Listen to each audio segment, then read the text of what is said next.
All right, ladies and gentlemen, we are back and welcome to the Go4Heroes Americas Cup number 9. We're into the semis, Mr. Shane Kucher. That's right. And looking at the bracket, want to touch on this. We said it in chat, a big upset. ESV Wildfire actually able to take out Tempo Storm. I was looking at the tail end of it when we were done with our last game, Sean, and I saw Tempo Storm was down 2 levels. They had a double support composition, and ESV Wildfire just played around it and ended up taking the game, I would say, from what I saw, in a rather convincing manner. They were up by 2 levels. They were up by a large amount of kills. I mean, it's Sky Temple, so that's always going to be the case on Sky Temple. So well done by ESV Wildfire. They're going to be moving on, and they're going to be facing either Prime Heroes or RGE. But we are casting Evil Geniuses versus ESV's other team, ESV Tempest, who has made it so far through here. Obviously, we just saw Evil Geniuses take a game that they absolutely, at a couple times, looked like they were going to lose, and Heroes Hype weren't able to really secure the nail in the coffin.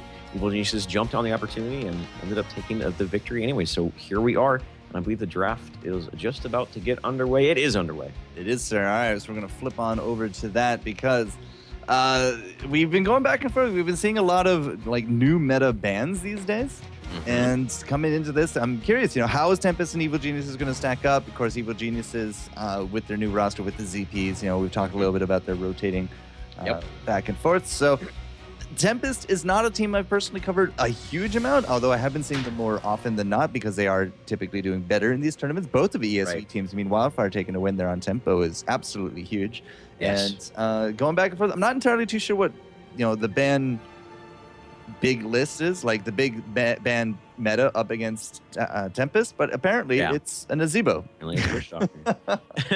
Nazeebo is a hero we see all the time. I haven't seen him banned too consistently, but obviously Evil Geniuses, knowing that ESV Tempest is going to get a Stitches, are okay with facing a Stitches. So anytime you know that you're going to be facing a Stitches, you have to have a game plan beforehand, going into the draft, going into the map, going into the game, because playing against the Stitches you have to change the way your positioning is. You have to change the way your everything about the map, single positioning and positioning as a team as well, to be more specific about what I'm touching on. So Evil Geniuses know what they're getting into. They've picked up that Tassadar. No surprise there. They love themselves a Tassadar, followed up with the Protoss brother in Zeratul, securing himself that good engagement, disengagement tool in Void Prison, and Tychus as well. Over on the side of ESV Tempest, we have a Stitches, a Vala, a Thrall, and a Uther. So the draft is going pretty quick here, and once again we see the second Thrall for this tournament so far. I think you need to learn how to read the pick orders here, sir. It goes 1, 2, 2, 2, 2, 1, right back and forth. I was just listing off what was picked so far. I know. No particular manner. I got to bring them up in order. It's a hard-coded order. I can't actually do team to team to team. And that would be fair to the viewers. That's right. I apologize. Wouldn't be fair to the viewers either. Anyway, That's right. But it is still something to note with the Nazeebo ban on the board, and we're going to Cursed Hollow. This leads us into the Stitches first pick from Tempest. And Stitches, this is the map that defined the Stitches here in the alpha gameplay. Going into beta, it's just like, all right, it's a big map. There's a good amount of hook spots that you can just get these big insta kills on. He makes it to the draft. So Evil Geniuses, they really got to be thinking that somebody is too deadly there with the Nazeebo in order to waste that ban slot. Or, well, not waste, but to use it. So flip side, though, Idra picks up the Tassadar. We got the Zeratul on the ZPs likely again. And Tychus, I mean, those are some very powerful tools in the hands of Evil Geniuses. Very much so. And look at that. The final 2 picks from Evil Geniuses there, Sean. A Arthas, good frontliner, but the big one is Malfurion, who is someone that has seen much more play just in the past 2 days. In Kings of Storm yesterday, we saw him a handful of times, and today we've seen him as well. This is our first time, you and I, Sean, but I saw him on Zoya's stream as well. So picking up Malfurion over Brightwing. Don't know what the thinking is here behind the Malfurion. There's multiple different things that they could be thinking. One thing I'm looking at specifically, this is something Barrel Boys did yesterday in Kings of the Storm.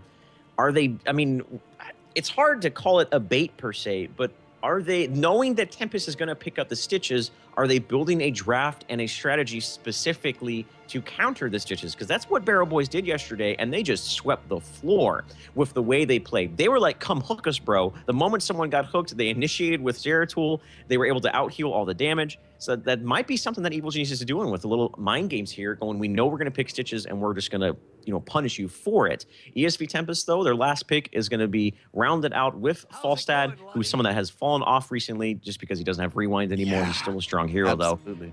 He's still a strong hero, though. Not obviously, again, because that Rewind, it seems to be the go-to nerf for Blizzard to just take Rewind away from a hero and all of a sudden, they're good again.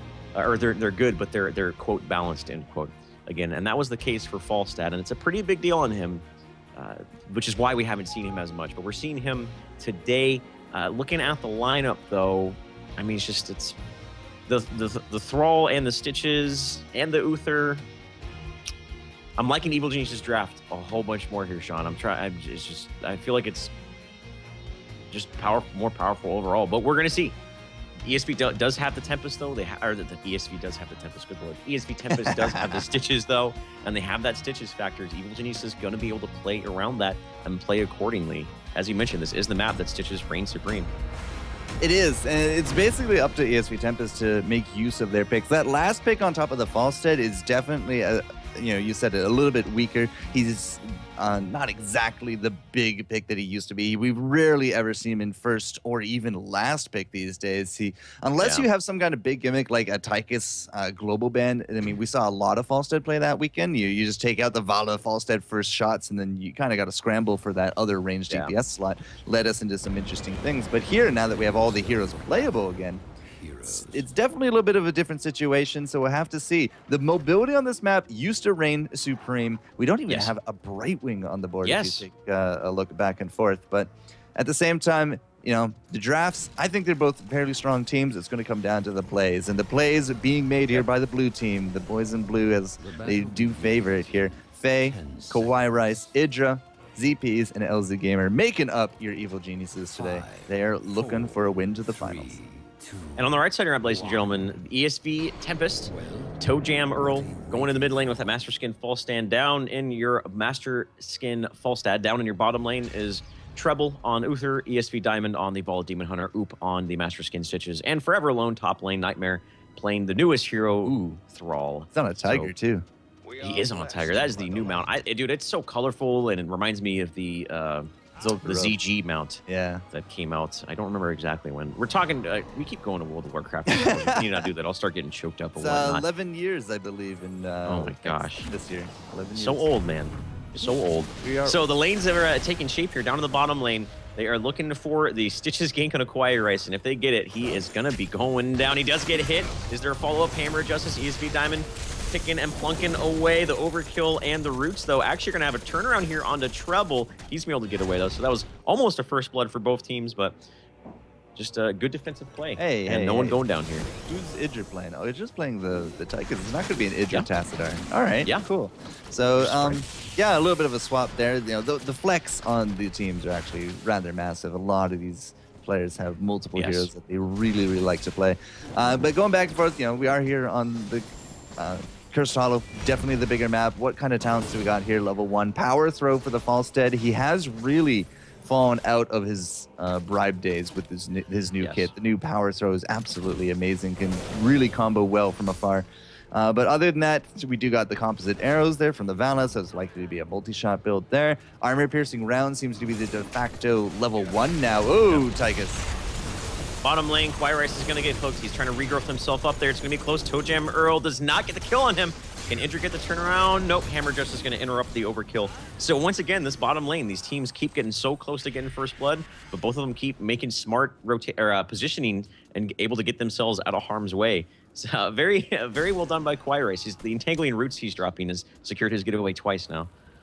Yeah, the roots have been massive. That's 2 hooks now on top of the Malfurion that just have not come to pass. A little bit of early game woes for that bomb actually hit Diamond there as well.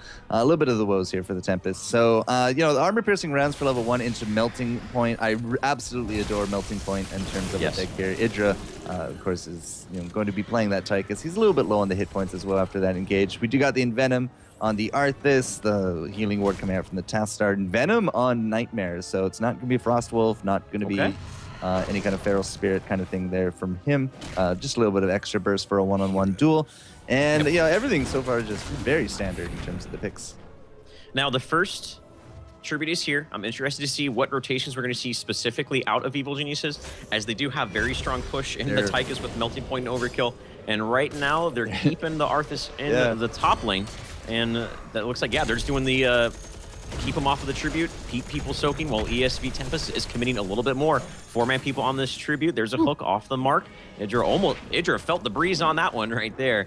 Almost caught him there. Idra running right into the bush. ToeJam Earl welcoming him with a hammer to the face. ESV Diamond's going to vault away. Faye is channeling. They need to get them off of it. Faye's going to back up, knowing who's going to get interrupted. Overkill just zoning him out of that choke point there. Entangling roots on a ToeJam Earl, followed by a Howling Blast. Protective Shield keeping him up. Barrel roll into the safety of his towers. LC Gamer might have overextended here. There's a Protective Shield onto him. Going to keep him up. Hook again off the mark. Oop is unfortunately not hitting the targets he needs to hit. This is a very back and forth team fight. Idra is low. Kawhi Rice is low on health and mana, so the heals are not going to be coming for too much longer. It looks like ESV Tempest are going to get this first tribute, but look at the lane soak that they missed out on, and that's exactly what I was talking about with the Tychus and keeping someone in lane. They do have a full level advantage. Evil Geniuses specifically have a full level advantage, about to hit level 7, so they won out in the experience in the long run there.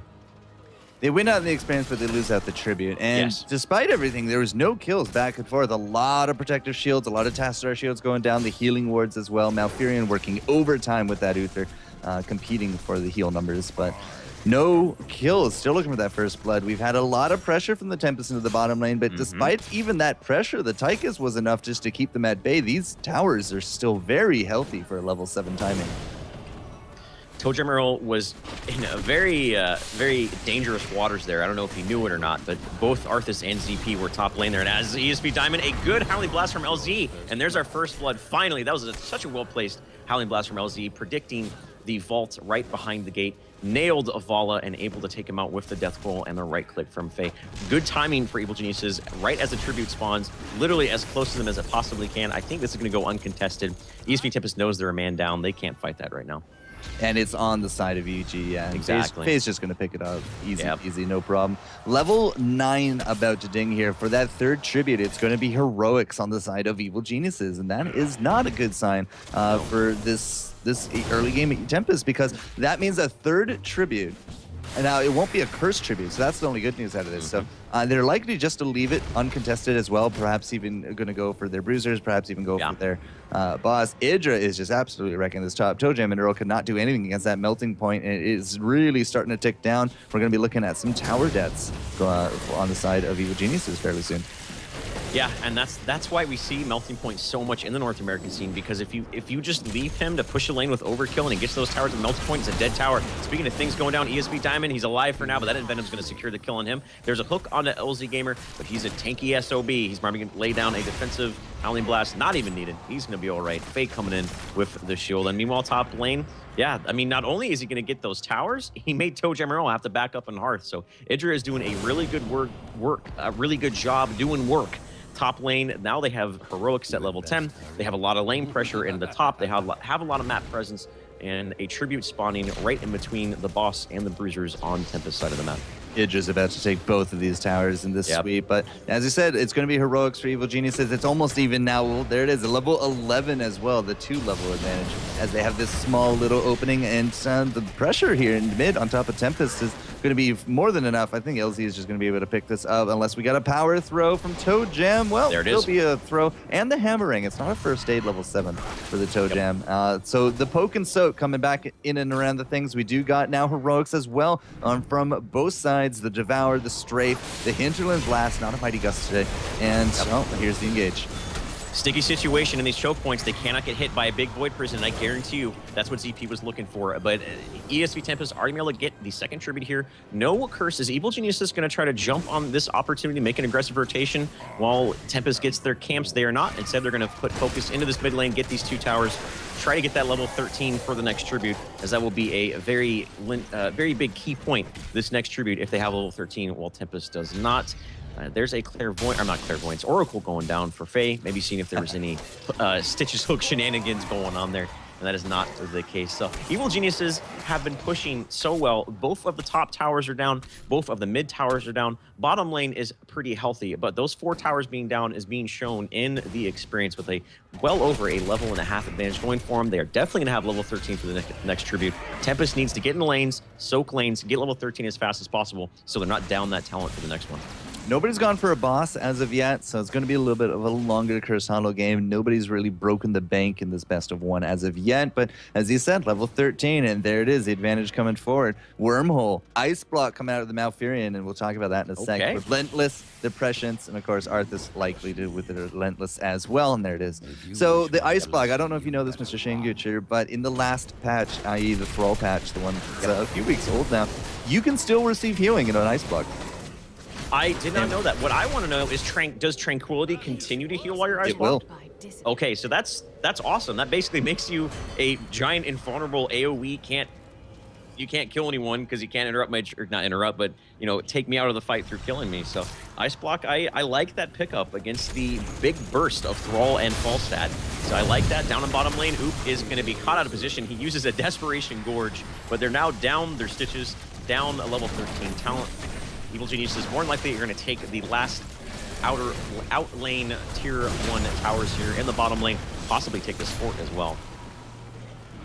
They're not too interested in the fort because there's a boss that is basically free right now because we do not have a Stitches on the board. And at the same time, we did just have the boss sting out there for Tempest. So it's going to be a trade-off. I suspect that both forts are actually just going to drop and both teams are going to reconfigure and figure out what they want to do for this next curse, because no matter what, it will be a curse tribute with that next spawn. It will be bottom, will be top. That's going to decide a lot of the positioning here. We did just have it bottom and on the left-hand side, so it's either going to be middle or right, but it can actually do the same hemisphere, 2 tributes in a row, I believe, but it is actually going to be top. So it will be the positional advantage here for Tempest. That boss is going to go to town on this fort. It's not going to be a 16 advantage, though, for Evil Geniuses, so we are going to be fighting on equal grounds. The Shrink Ray will be there, Thunder Strikes, Relentless, Grace of Air, and the Flush. Oh, man.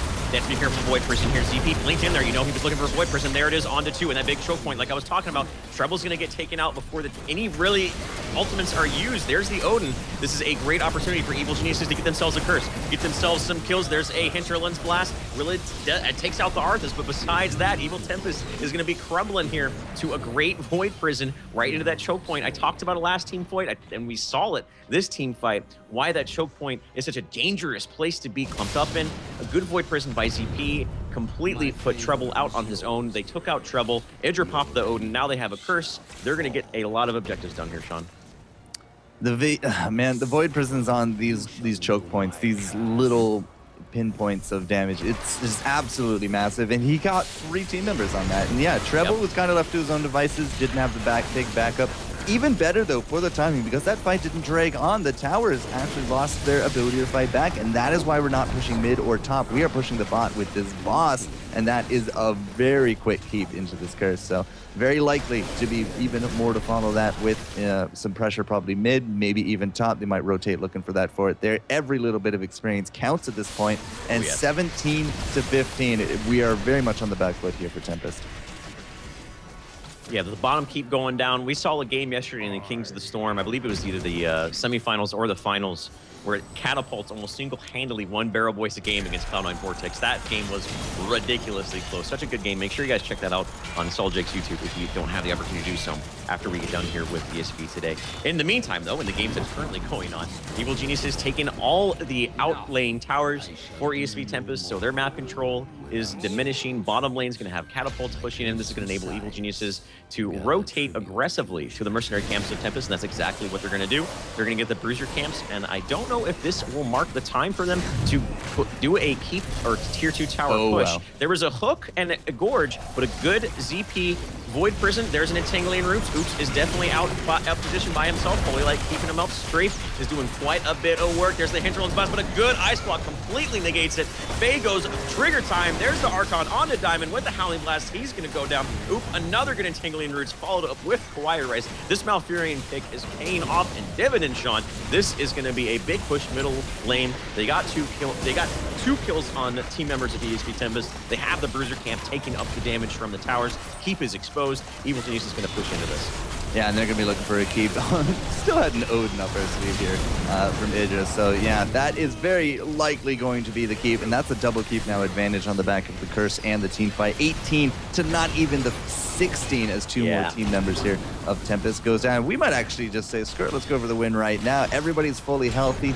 And, you know, there's something to be said. The Ice Block coming out there negated a lot of the Angel and blast damage on top of the Malfarian, who instantly popped out the Trank when he was done there. But Tranquility and the Healing Ward basically just kept everyone back at the full hit points. And Evil Geniuses, did they bite off a little bit too much that they can chew? Because they are losing a lot of hit points here, but the core is definitely going down.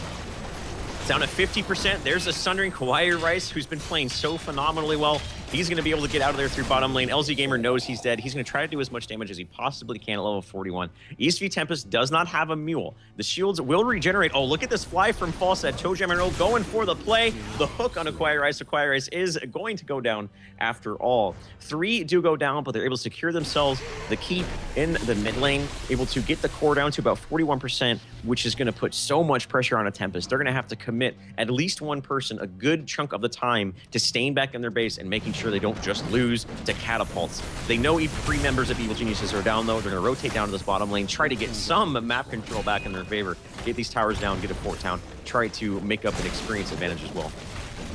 We have Fishing Hook.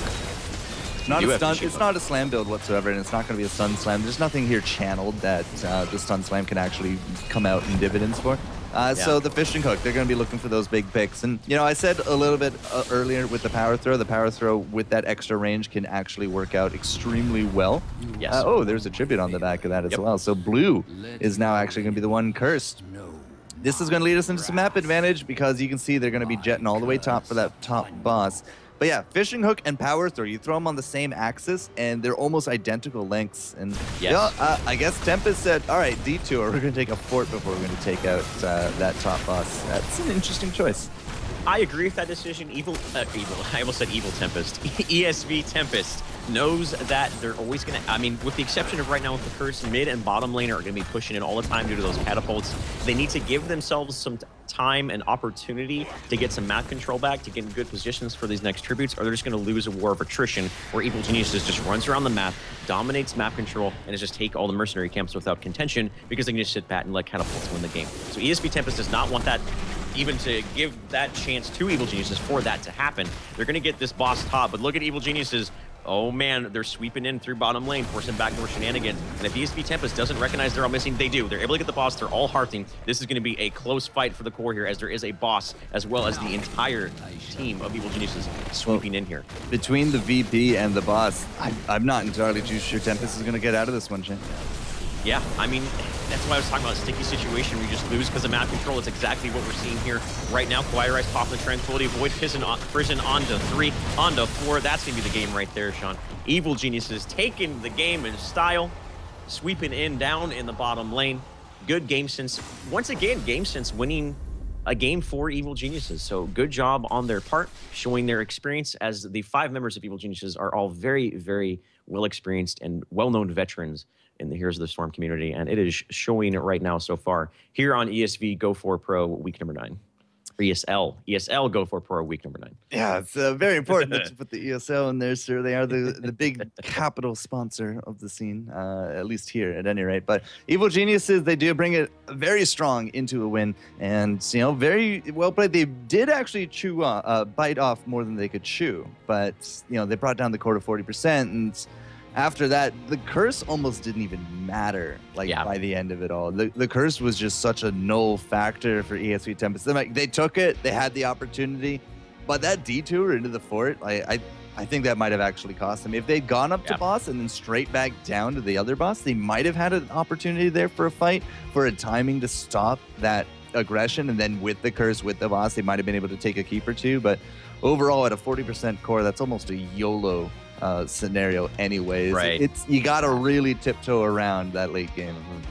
And that's what I was talking about right before Evil Geniuses did that. It's just because of that situation where you have to be you have to be in so many places at one time to deal with all the win conditions that Evil Geniuses has available to them, that it forces you to do one of two things. You spread your team thin across the map to cover all the bases to make sure Evil Geniuses don't win the game, or you all commit to one thing to try to get yourself in desperation back in the match, and that's what ESV Tempest did. They're like, we have to be out on the map. We can't sit back in our base. They went to go get the boss. Evil Geniuses recognized that, went in through bottom lane, took the game with the boss. So well-deserved by them. They're going to be moving on into the finals, which I believe the match that determines the grand finals is ongoing right now. Let me confirm that between ESV Wildfire and RGE.